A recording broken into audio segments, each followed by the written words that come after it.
ஆண்டவருடைய ஆவி என்மேல் உள்ளது, ஏனெனில் அவர் எனக்கு அருள் பொழிவு செய்துள்ளார். ஏழைகளுக்கு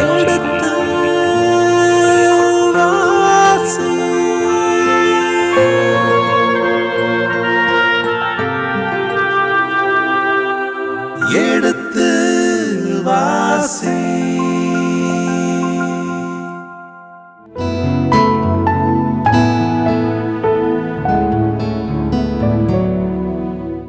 இனி இதயங்களே எடுத்து வாசி நிகழ்ச்சியில் சாமுவேலின் முதல் புத்தகத்துடனான விவிலிய விளக்கங்களுக்கு செவிமடுத்துக் கொண்டிருக்கின்றோம். கடந்த பகுதியின் தொடர்ச்சியை இன்று தொடங்குவோம். வாருங்கள் நிகழ்ச்சிகள் செல்வோம். உங்கள் சார்பாக தந்தை அவர்களுக்கு வணக்கம் சொல்லி நிகழ்ச்சியை தொடங்குவோம். வணக்கம் தந்தை அவர்களே.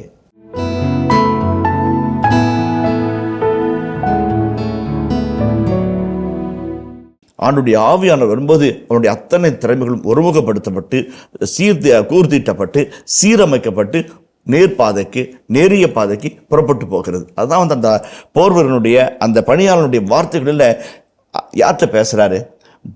பணியாளனுடைய வார்த்தைகளில் இணைச்சட்ட வரலாற்று நூலாசிரியர் இதாயா தாவீது என்று சொல்லி நமக்கு காத்திருந்த நமக்கு அத்தனை பொக்கிஷங்களும் கொட்டி வைக்கிறார்.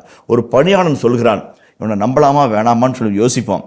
அதை ப்ரூவ் பண்ணுவார். ஒவ்வொரு அதிகாரத்திலும் ப்ரூவ் பண்ணிட்டே வருவார். ஒவ்வொரு உரையாடல் வழியாக, ஒவ்வொரு நிகழ்வு வழியாக, ஒவ்வொரு காட்சி அமைப்புகள் வழியாக இவன் சொன்னது அத்தனையும் உண்மை. ஆமாயா, அவன் அப்பயே சொன்னாயா, ஆமாயா அந்த ஆள் சொன்னாயா என்று நம்மை வியக்க வைக்கிற ஒரு கதாபாத்திரமாக கொஞ்சம் கொஞ்சமாக விளக்கி வைப்பார். மேலும் ஆண்டவர் அவனோடு இருக்கிறார். இம்மானுவேல் பிரசன்னத்தை பற்றி நாம் பேசினோம். அவர் சீலிங் காட் என்று சொன்னோம். இறைவனே ஒரு காடாக இருக்கிறார் என்றெல்லாம் சொன்னோம். இந்த இடத்தில் இன்னும் ஒரு வார்த்தையை, இன்னும் ஒரு விளக்கத்தை சொல்ல ஆசைப்படுகிறேன். ஆண்டவரின் கரம் அவரோடு இருந்தது, ஆண்டவரின் ஆவி அவரில் நிறைவாக இருந்தது, ஆண்டவரும் அவனோடு இருந்தார். இப்படிப்பட்ட வசனங்கள் ஐநூல்களிலும் தோரா புத்தகங்களிலும் மற்றும் இந்த வரலாற்று நூல்களிலும் அடிக்கடி வருகிற அற்புதமான வாக்கியம். ஆகவே தான் இந்த ஒற்றை வார்த்தையில் ஆசிரியர் விவிலிய விடுதலை இறைமாந்தரின் வரிசையிலே தாவீதை போய் நிறுத்துகிறார். சிவந்த மேனியும் ஒளிரும் கண்களும் அழகான தோற்றம் என்று வர்ணித்து அவரை அறிமுகப்படுத்துகிற ஆசிரியர் அந்த பகுதியின் இறுதியில் எப்படி அவரை கடத்தி செல்கிறார்? ஆண்டவருடைய கரம் அவனோடு இருந்தது. போர் வீரன், பேச்சுத்திறன் மிக்கவன், யாழ்மீட்டுதல் வல்லவன் என்றெல்லாம் விவரித்து விட்டு இறுதியாக அவனுடைய கரம் அவனோடு இருக்கிறது. இந்த ஒற்றை வார்த்தையில் இஸ்ராயலின் மகா புருஷர்களின் வரிசையில் தாவீதை போய் நிறுத்துகிறார். விளக்கத்தை பார்ப்போமே. தொடக்க நூல் 26ஆம் அதிகாரம் 28ஆம் வசனத்தை வாசிப்போமே. அவர்கள் மறுமொழியாக, ஆண்டவர் உம்மோடு இருக்கிறார் என்று தெளிவாக கண்டோம். ஆதலால் நமக்குள் எங்களுக்கும் உமக்கும் இடையே ஒரு ஒப்பந்தம் செய்து கொள்வோம். நாங்கள் உம்மோடு உடன்படிக்கை செய்து கொள்வோம். யார் அந்த அவர்? ஈசாக்கு. 39 2 3 வசனங்களை வாசிப்போம். 39 2 3 வசனங்களை வாசிப்போம். ஆண்டவர் யோசேப்புடன் இருந்தார், எனவே அவர் சிறப்புற்றவராக எகிப்திய தலைவரின் இல்லத்தில் வாழ்ந்து வந்தார். இந்த ஈசாக்கின் வழியில் யோசேப்பின் பின்னணியில் தொடர்ந்து யோசுவா 6:27 வாசிப்போமே. ஆண்டவர் யோசுவாவுடன் இருந்தார், அவரது புகழ் நாடு முழுவதும் பரவிற்று. இப்ப வாசிங்க 1 சாமுவேல் 3:19. சாமுவேல் வளர்ந்தான், ஆண்டவர் அவனோடு இருந்தார், சாமுவேலது வார்த்தை எதையும் அவர் தரையில் விழவிடவில்லை. அதே போல்தான் ஈசாக்கோடு இருந்த ஆண்டவர், யோசேப்போடு இருந்த ஆண்டவர், யோசுவாவோடு இருந்த ஆண்டவர், சாமுவேல் என்னும் இறைவாக்கினரும் நீதி தலைவரும் குருவுமாகிய சாமுவேலோடு இருந்த ஆண்டவர் இப்பொழுது தாவீதோடு இருக்கிறார். இந்த ஒற்றை வார்த்தை தான் தாவீதை அந்த ஈசாக்கின் வரிசையில், யோசுவாவின் வரிசையிலே, சாமுவேலின் வரிசையிலே நிறுத்தி வைக்கிறது.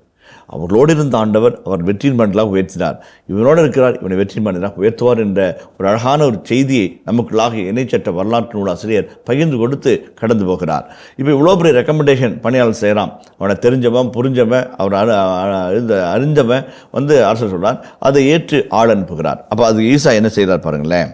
19ஆம் வசனத்தை வாசிப்போம். அதை கேட்ட சவுல் ஈசாயிடம் தம் தூதர்களை அனுப்பி, ஆட்டு மந்தையை மேய்க்கும் உன் மகன் தாவீதை என்னிடம் அனுப்பும் என்று தெரிவித்தார். அதை கேட்ட ஈசாயி கொஞ்சம் அப்பத்தையும் ஒரு தோற்பை நிறைய திராட்சை ரசத்தையும் ஒரு வெள்ளாட்டு குட்டியையும் கழுதை ஒன்றின் மேல் ஏற்றி தம் மகன் தாவீது மூலம் சவுலுக்கு அனுப்பினார். இந்த 20ஆம் வசனத்தில் உன் மகனை அனுப்பி வியுங்கிறாரு. இவர் வந்து திராட்சை ரசம் அல்லது வெள்ளாட்டுக்குட்டி மற்றும் அப்பத்தையும் கொடுத்து அனுப்புகிறார். இது இரு வகையான செய்திகளை நமக்கு பகிர்ந்து கொடுக்கிறது. அக்காலத்தில் அரசனுக்கான படைகள் இருந்தாலும் அந்த படையை நிர்வகிக்க மக்கள் தான் பணமாக கொடுத்தார்கள்.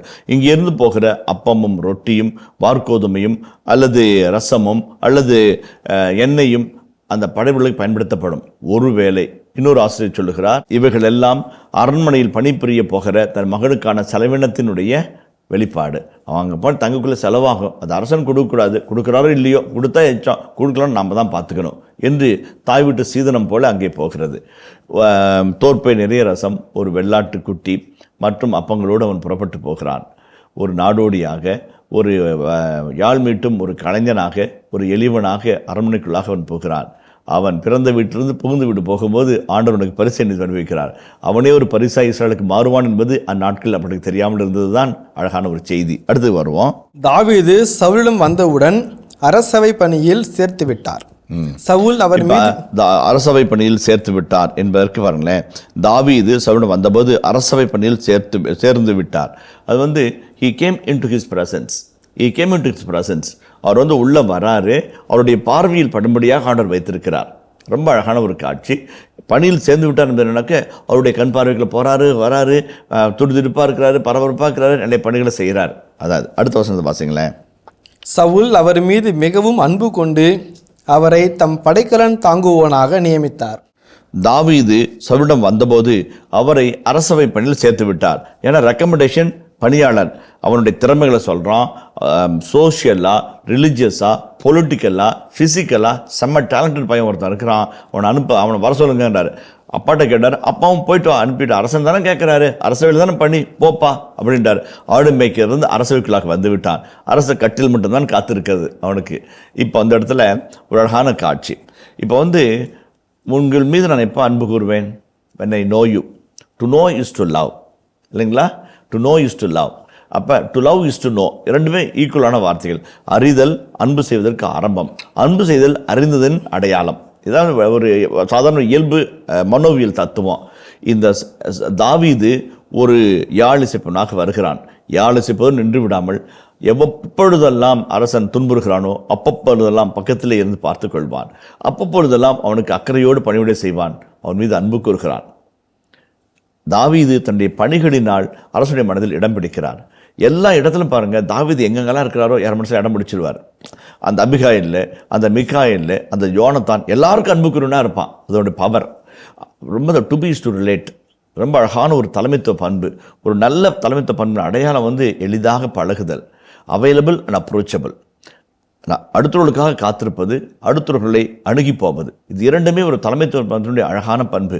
நல்ல தலைவர்கள் அது படிக்காதவர்களாக கூட இருக்கலாம், ஆனால் பண்புள்ளவர்களாக இருப்பவர்கள் இந்த பண்பை தக்க வைத்திருப்பவர்கள். அது காமராஜாக இருக்கட்டும், அல்லது கக்கனாக இருக்கட்டும், காந்தியடிகளாக இருக்கட்டும், அல்லது மலைவாழ் மக்கள் மத்தியிலே பெரும்பணி ஆற்றிய ஒரு மாபெரிய தலைவராக மலைவாழ் மக்களிடையே வளம் வருகிற ஆதர்ச புருஷாக இருக்கிற தாமஸ் மேனாம்பரம்பில் என்கிற உன்னதமான ஆயராக இருக்கட்டும். எப்பொழுதுமே மக்களோடு இயந்து உறவுகளிலும் உறவின் சங்கமத்திலும் சங்கமித்தவர்கள் தான் தலைவர்களாக மிளர்கிறார்கள். அந்த குணம் தாவீது இயற்கையாக இருக்குது. அரசவைக்குள்ள யாழ் மீட்டம் வந்தான், நான் உண்டு, என் யாழ் உண்டு, சத்தம் உண்டு, அரசனுடைய அமைதி உண்டு என்று போய்விட்டாமல் அரசனுடைய மனதில் இடம் பிடிக்கிறான். ஆண்டனுடைய மனதில் இடம் பிடித்தவன் அரசனுடைய மனதில் இடம் பிடிக்கிறான். அவன் மீது மிக அன்பு கொண்டிருக்கிறான். என்ன பண்ணுறான்? தன் படைக்கலன் தாங்குவோனாக. அப்போ அரசன் படைக்கலன் முக்கியமான இடத்துக்கெல்லாம் போகும்போது அவன் கத்தியும் கவடாவும் கூட போயிட்டே இருக்கணும், ஈட்டி அம்மு கூட போயிட்டே இருக்கணும். டக்குன்னு எடுத்து அவனை யூஸ் பண்ணிக்கணும். அவனுடைய பாதுகாப்பாளனாக, அவனுடைய படைக்கலன் தாங்குவனாக, நெருக்கமானவனாக, தன் அருகில் இருப்பவனாக அவனை மாற்றிக்கொள்கிறான். அவன் மேலே எவ்வளோ பாசம், எவ்வளோ நம்பிக்கை. அந்த அன்பும் நம்பிக்கையும் நம்ம ஒரு பெற்றுக்கொள்ள நமக்கு வல்லமை இருக்குது என்றால் நாம் பலசாலி. அரசவைக்குள்ளாக ஒரு சாதாரண ஆடு மேய்க்கும் சிறுவன் யாழிசை கலைஞனாக உள்ளே வருகிறான். அரசனுக்கு இசை மீட்டுவதும் அவனை ஆற்றுப்படுவதும் அவனுடைய பணி. ஆனால் அதை தாண்டி அரசனை அவன் நேசிக்கிறான். இவன் அரசனால் நேசிக்கப்படுகிறான். அரசன் சவுல் அவன் மீது மிகுந்த அன்பு கொண்டிருந்தார் என்று விவிலியம் அழகாய் விளக்கி சொல்கிறது. அந்த அன்பு என்பது அஹாவ் என்கின்ற எபிரேய சொல். அந்த சொல்லுக்கு நிறைய அர்த்தங்கள் இருக்கிறது. உதாரணத்துக்கு கிரேக்க மொழியிலே அன்புக்கு 3 வார்த்தைகளை ஆசிரியர்கள் பயன்படுத்துகிறார்கள். மெய்யியலாளர்கள் மற்றும் இறையியலாளர்களுக்கு 3 வார்த்தைகளை பயன்படுத்துகிறார்கள். ஈரோஸ் என்று வார்த்தை சொல்கிறார்கள், இன்னொன்று அகாப்பே என்று சொல்வார்கள், இன்னொன்று ஃபீலோஸ் என்று சொல்வார்கள். ஈரோஸ் என்பது காமத்தின் இச்சையின் அந்த உணர்வின் கொந்தளிப்பினுடைய வெளிப்பாட்டு அன்பு. அது உடலை சதை தின்கிற ஒரு காமத்தின் வெளிப்பாடு. ஃபீலோஸ் என்பது ஃபிலாசபி, லவ் ஆஃப் ஃபிலாசபி, சரிங்களா? ஒரு படிப்பின் மீது ஒரு கொள்கையின் மீது பற்றுறுதி கொண்டு அதை பற்றி ஒழுகுவது ஃபிலாசபி. அதனால் அந்த வார்த்தையில் ஃபீலோ என்ற அந்த வார்த்தை என்கிறது ஃபிலோமினா என்றெல்லாம் பெயர் வைக்கிறார்கள், அந்த இடத்துலேருந்து வருகிறது. மூன்றாவது அகாப்பே. அகாப்பே என்பது உள்ளத்திலிருந்து புறப்பட்டு வருகிற சகோதரத்துவ அன்பு. அது நம்முடைய இறை குடும்பங்களில் அல்லது துறவற மடங்களில் அல்லது குருக்களுடைய வாழ்வில் அந்த அகாப்பே அன்பு இருக்க வேண்டும் என்று அதிகமாக வலியுறுத்துவார்கள். அது தெய்வீகம், அன்பே தெய்வீகமாக இருக்கிறது. இப்போ இந்த இடத்துல அவன் மீது அன்பு கொண்டுதான் என்பது ஒட்டுமொத்த 3: அவனுடைய உடல் கவர்ச்சி, அவனுடைய உள்ள உணர்வுனுடைய பாசம், அதே போல் அவனுக்குள்ளாக இருக்கிற அக்கறை, இது எல்லாத்தையும் கலந்ததை பார்த்தா அவன் மேலே அன்பு கொள்கிறான். இந்த அகாவ் என்பது இந்த கிரேக்க மொழியில் இருக்கிற 3 வார்த்தைகளும் உள்ளடக்கிய ஒரு அகாவ். அதான் ரொம்ப அழகான வார்த்தை. அகாவ் அகாவ்தி, நீ என்பாக விலையேறப்பட்டவன், மதிப்பு மிக்கவன், அவன் மீது அன்பு கூறுகிறேன் என்பார் கடவுள். அந்த வார்த்தை ரொம்ப அழகான வார்த்தை. எந்த மதத்திலையும் எந்த கடவுளும் பக்தனை பார்த்து ஐ லவ் யூன்னு சொன்னதே கிடையாது.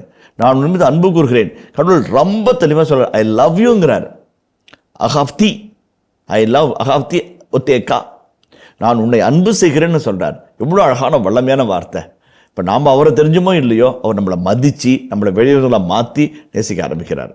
நம்ம சேத்துல புரண்டு கிடக்கிறோம் அல்லது வீதியில் வீசப்பட்டிருக்கிறோம், ஒன்றும் இல்லாத குப்பையாக இருக்கிறோம். நான் பார்த்து உன்னை நேசிக்கலாம், உன்னை யாரா நேசிப்பான்ற ஒரு நிர்கதியான நிலையில் இருக்கிறவனை பார்த்து பரிதாப்பட்டு கழிவிரத்தில் வருகிற ஒரு பாசம் இல்லை. நீ என்பாக விலையேற பெற்றவன், மதிப்பு மிக்கவன், ஆதலால் நான் உன் மீது அன்பு கூறுகிறேன். சவுல் தாவீதின் மீது அன்பு கூர்ந்தார்.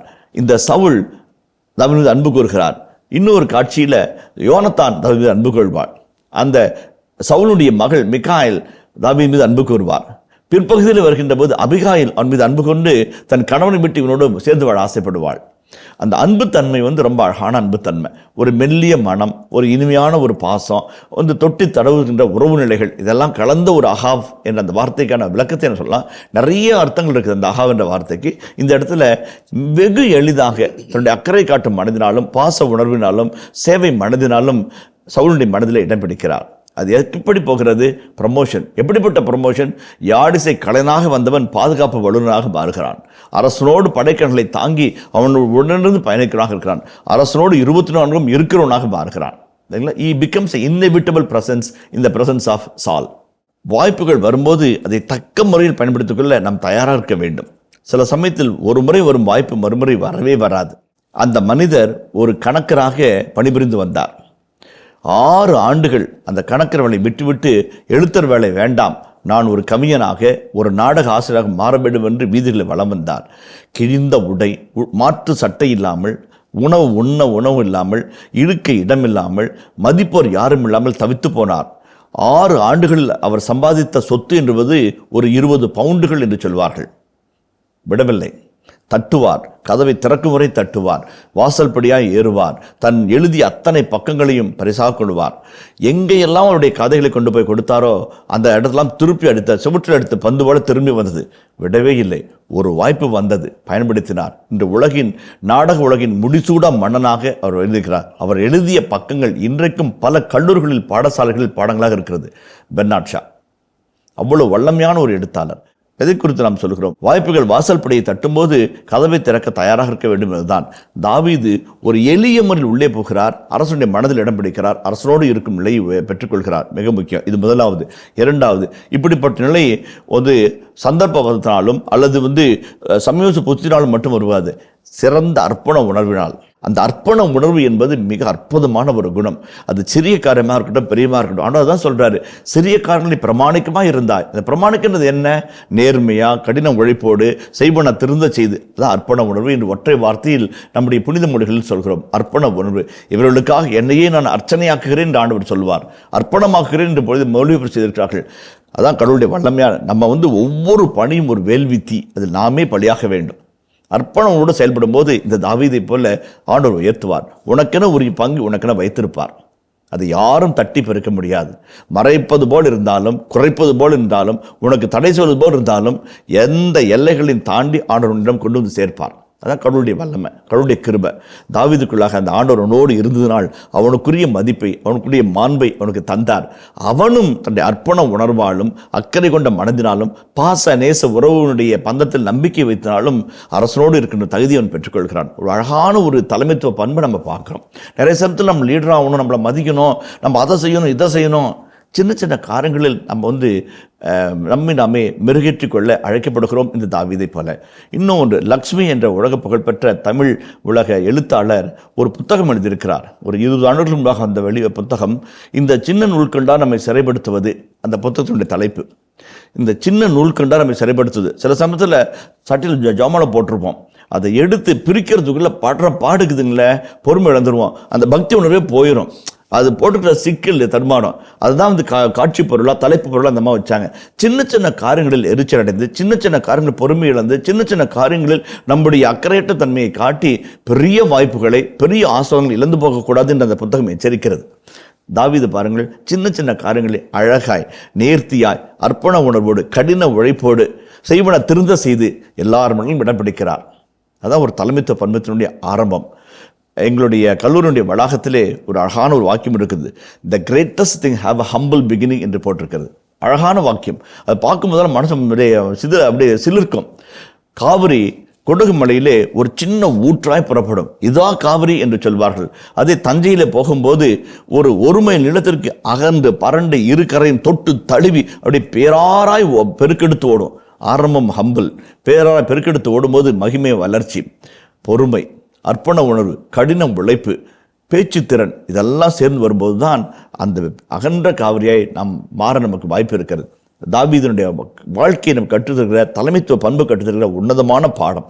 இந்த இளைஞர்கள், இளம் பெண்கள் இதை கற்றுக்கொண்டார் என்றால் குடும்பம் கோவிலாக மாறும், வாழ்வு வளமாய் மாறும் என்பது தாவீதின் வாழ்ந்து வருகின்ற அருமையான பாடம். தாவீது என் அவையிலேயே இருக்கட்டும், ஏனெனில் என் கண்களில் அவனுக்கு தயவு கிடைத்துள்ளது என்று சவுல் ஈசாயிடம் சொல்லி அனுப்பினார். அதன் பின் ஆண்டவர் அனுப்பிய தீய ஆவி சவுலின் மீது இறங்கிய போதெல்லாம் தாவீது யாழ் எடுத்து மீட்டுவார். தீய ஆவியும் அவரை விட்டு அகலும், சவுலும் ஆறுதல் அடைந்து நலமடைவார். இந்த 3 சின்ன செய்திகள் இறுதியாக வந்திருக்கிற அந்த 3 வசனங்களிலே 21, 22, 23 பகுதிகளிலே தாவீது என்கின்ற அந்த விதையானது எப்படி மரமாய் விருட்சமாய் விரிவடைகிறது என்பதை ஆசிரியர் நாசுக்காய் சொல்லிச் செல்கிறார். செகுவேரா என்கின்ற அற்புதமான புரட்சியாளர் ஒரு நல்ல கருத்தை முன்வைக்கிறார்.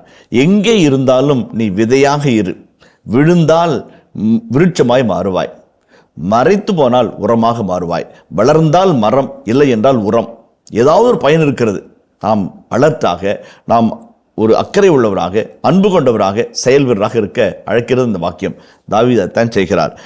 எவ்வளோ ஒரு சுறுசுறுப்பும் பரபரப்பும் ஒரு துடுதுடுப்பும் நுண்மதியும் உள்ள நண்பராக இருந்ததனால் ஒரு டெம்பரரியாக ஒரு நோய்க்கு மருந்து கொடுக்க வந்த வைத்தியனாக, ஒரு ஆற்றுப்படுத்துவராக, இசையை மீட்டி அவருக்கு ஆறுதல் தர வந்த ஒரு சாதாரண 1 நாள் 2 நாள் தினக்கூலி பெற்றுக்கொள்ள வந்தவன் என் அரசவையிலே இருக்கட்டும், என் கண்களில் அவனுக்கு தயை கிடைத்தது என்று ஈசாயிடம் சொல்லி அனுப்புகிறார். ஈசா என்ன பண்ணுறாரு, ஒரு தோற்பையை கொஞ்சம் அப்பர் ஒட்டி துண்டு கழுது மேலே ஏற்றி ஒரு வெள்ளாட்டு கட்டி அனுப்புகிறார். ஒரு ஆடு எத்தனை நாளுங்க வருங்க? 15 நாள் 20 நாள் வந்துடும் பையன், போதுன்னு அனுப்பி வச்சார்.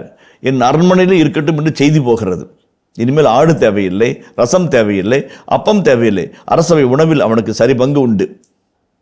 வளர்ச்சி என்பது படிப்படியாக வருவது. அடுத்தது பாருங்களேன், ஆண்டவர் அனுப்பிய தீய ஆவி சவுலின் மீது இறங்கிய போதெல்லாம், வென்னவர், அது இன்டெஃபினிட் ப்ரொனவுன், இறங்கிய போதெல்லாம் தாவீது யாழ் எடுத்து மீட்டுவார். எப்பப்பெல்லாம் கஷ்டப்படணும் அப்பப்பெல்லாம் கூட இருப்பார். எங்கெல்லாம் தேவையோ அங்கெல்லாம் அவர் இருப்பார். அதுதான் அந்த இன்டெஃபினட்லி பீயிங் அவைலபிள். இன்டெஃபினட்லி 6 to 8 வேலை, அதுக்கப்புறம் உன் வேலை, கணக்கு வழக்கு பார்க்கக்கூடாது. முன்னேற வேண்டும் என்றால் வரையறையை தாண்டிய, எல்லைகளை தாண்டிய பாசம், சட்டத்தை மீறிய நேசம், அதுதான் நம்ம முன்னேற்றத்துக்கும் முன்னெடுப்புகளுக்கும் முத்தாய்ப்பாய் விளங்கும். அதில் பாருங்க, தீய ஆவி அவரை விட்டு அகலும், சவுலும் ஆறுதல் அடைந்து நலமடைவார். ரொம்ப அழகான வார்த்தை, ஆறுதல் அடைந்து நலமடைவார். அந்த ஆறுதல் என்பது நிகாம் என்பது, ஆறுதல் என்பது அழகான ஒரு எபிரேய சொல். அதனுடைய ஏசையா 40 முதல் 50 வரையில இறைப்பகுதிகளை ஒட்டுமொத்த 15 அதிகாரங்களை ஒற்றை வார்த்தையில் சொல்ல வேண்டும் என்றால் நிகாம் என்ற வார்த்தையில் சொல்லலாம், ஆறுதல். ஆண்டவரின் ஆறுதலாக, மாற்று மருந்தாக தாவீதினுடைய இசை அவனுக்கு இருந்தது. அவன் இசை மீட்ட அவன் நலமடைந்தான். அவன் இசை மீட்ட அவன் அன்புக்குரியவனாக மாறினான். அவன் இசை மீட்ட அவருக்கு படைக்கலன் தாங்குவனாக மாறுகிறான். அவன் அரசவிலே இருக்கட்டும், என்னை விட்டு நீங்கக்கூடாது என்ற கட்டளை பெற்றுக்கொள்ளக்கூடிய வல்லமை படைத்தவனாக தாவீது மாறுகிறான். அது ரொம்ப முக்கியமான ஒன்று. சில சமயத்தில் பல வாய்ப்புகளை நாம் அனாவசியமாக நினைப்போம். அதை அத்தியாவசியமாக மாற்றிக்கொள்ளக்கூடிய வித்தை ஒரு சிலருக்கு தான் தெரியும். தாவீதுக்கு தெரிந்திருந்தது. தலைமைத்துவ பண்பில் அவன் தலை தோங்கி நிற்கிறான். வாழ்க்கைக்கென்று ஒரு சில கருத்துக்களை இந்த பகுதியிலிருந்து நாம் கடந்து போவோம். 1 சாமுவேல் 16ஆம் அதிகாரம் 23 வசனங்களை கொண்டிருக்கிறது. அதில் முதல் 13 வசனங்கள் தாவீது திருப்பொழிவு செய்யப்படுகிற ஒரு காட்சியின் முன்பாக கடந்திருக்கிறது. அதோடு முன்பகுதி நிறைவு பெறுகிறது. விவிலிய வல்லுநர்களின் பார்வையிலே, விளக்க வல்லுநர்களின் பார்வையிலே 1 சாமுவேல் 16-14 தொடங்கி 1 சாமுவேல் 20-42 வரைக்கும் இந்த உட்பகுதி கடந்து போகிறது. அந்த 16-13ஓட ஒரு பகுதி நிறைவு பெறுகிறது உட்பகுதி.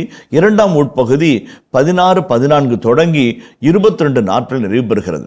இந்த பகுதிக்குள்ளான விளக்க உரை பற்றி முன்னுரையாக சொல்லுகிற விவிலிய வல்லுநர்கள் 3 முக்கியமான நிகழ்வுகளை இந்த பகுதியில் காண்கிறோம். 16-14 முதல் 20-42 வரைக்கும். அந்த வகையில் 3 காரியங்கள்.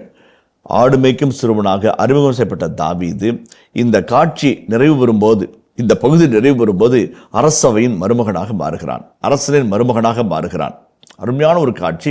அரசவைக்குள்ளாக வந்து ராயல் என்டிட்டியாக மாறி ராயல் குடும்பத்தினுடைய நபராக மாறுகிறார். முதல் காட்சி. இந்த பகுதி நிறைவு பெறும்போது 2வது அழகான காட்சி ஈடேறுகிறது.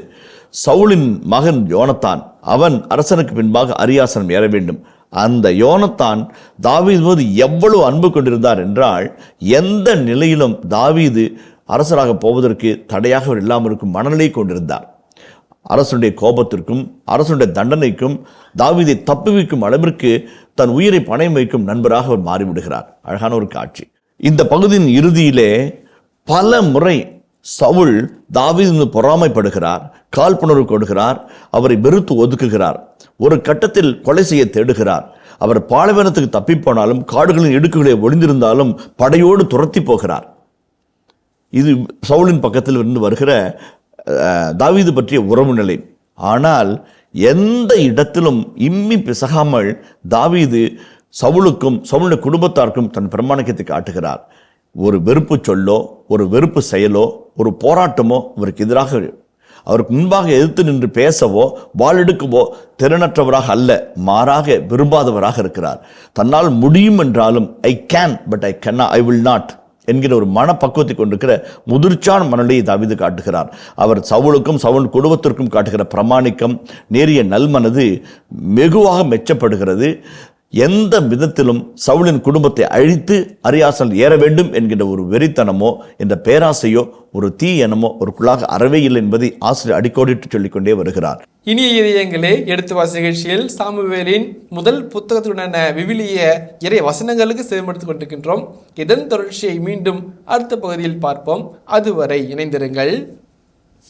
இயேசுவுக்கே புகழ், இயேசுவுக்கே நன்றி, மரியே வாழ்க. அங்கே இருக்கிற பிரான்சிஸ்கன் துறவு மடத்திலே தங்கி இருக்கிறார். தங்கி இருந்து பண்ட பாத்திரங்களை கழுவுகிறார். எச்சில் தட்டுகளை எடுப்பது, பாத்திரங்களை கழுவது, அடுக்கி வைப்பது, இதுதான் அவருடைய நிலை. அவருடைய உயர்ந்த வேதசாட்சிய மரணத்தின் கனவு பொடிப்பொடியை ஆனது வந்து நொறுங்கி போகவில்லை. வாய்ப்பு வரும்போது நாம் பயன்படுத்தி கொண்டோம் என்று சொன்னால் வசந்த வாசலை பலருக்கும் திறந்து வைக்கிறோம்.